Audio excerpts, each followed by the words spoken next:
Lagyan po natin isa-isa na may alcohol na buo, ano?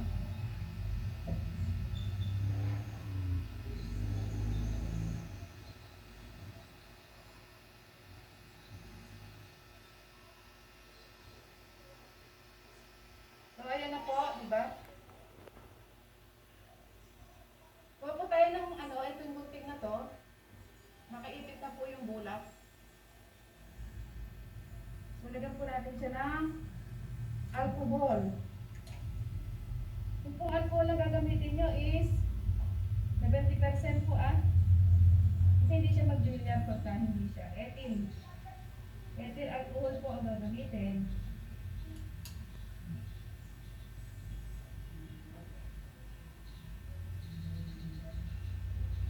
Tingnan niyo po mabuti kung paano ko gagawin. Ayan na po, may apoy na po. Start na po tayo. Ayan po, Bilis po ng sip-sip niya,